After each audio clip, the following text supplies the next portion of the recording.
بسم اللہ الرحمن الرحیم۔ السلام علیکم۔ امید ہے کہ آپ سب خیریت سے ہوں گے۔ آج کا ٹاپک شروع کرتے ہیں۔ اگر یہ ویڈیو اچھی لگے تو اسے لائک کریں، سبسکرائب کریں اور اپنے دوستوں کے ساتھ شیئر کریں۔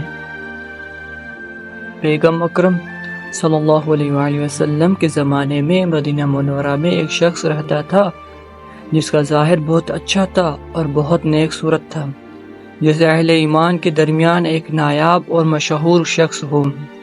لیکن وہ شخص بعض اوقات رات میں چھپ کر لوگوں کی یہاں چوری کرتا تھا۔ ایک رات کا واقعہ ہے کہ چوری کے لیے ایک دیوار پر چڑھ گیا، دیکھا کہ اس گھر میں بہت زیادہ مال و دولت ہے اور وہاں پر ایک جوان لڑکی کے علاوہ کوئی دوسرا بھی نہیں۔ اپنے دل میں کہنے لگا، تو مجھے تو رہا خوش ہونا چاہیے کہ تو یہ سارا قیمتی سامان مجھے مل جائے گا اور دوسری اس لڑکی سے لذت بھی حاصل کروں گا۔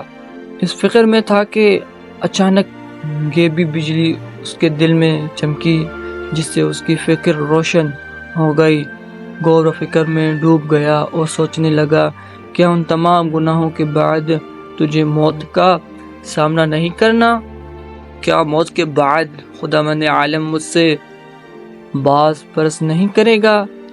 کیا میں اس روز کے عذاب سے بھاگ سکتا ہوں؟ اس روز تمام حجت کے بعد خدا کی غیظ و غضب میں گرفتار ہوگا، ہمیشہ کے لیے آتش جہنم میں جلوہ ہوگا۔ یہ سب باتیں سوچ کر بہت زیادہ پشیمان ہوا اور خالی ہاتھ ہی وہاں سے واپس آ گیا۔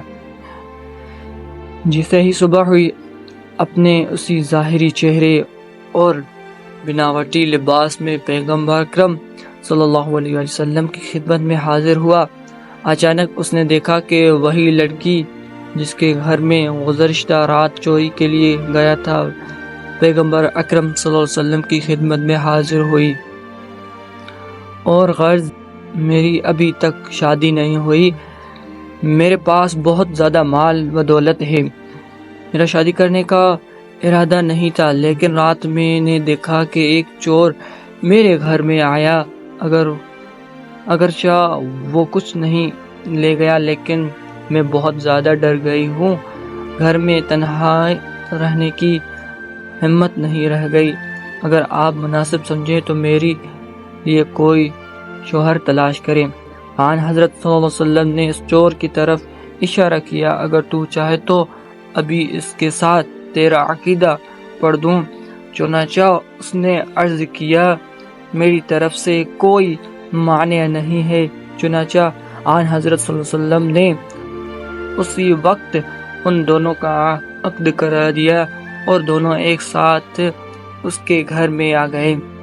اس نے اپنا واقعہ اس عورت سے بیان کیا کہ وہ چور ہے، اگر میں نے چوری کی ہوتی اور تجھ سے ناجائز رابطہ کیا ہوتا تو میں چوری کا مرتکب ہوا ہوتا اور نہ زنا کا گناہ بھی کرتا، جبکہ یہ وصال ایک رات سے زیادہ نہ ہوتا اور بھی حرام طریقے سے، لیکن چونکہ میں نے خدا اور قیامت کو یاد کر لیا اور گناہ کرنے میں صبر کیا اور خدا کی حرام کردہ چیزوں سے انتخاب کیا، خداوند عالم نے بھی اس طرح مقدر فرمایا کہ اب گھر کے دروازے سے داخل ہوا ہوں اور ساری عمر تیرے ساتھ زندگی بسر کروں گا۔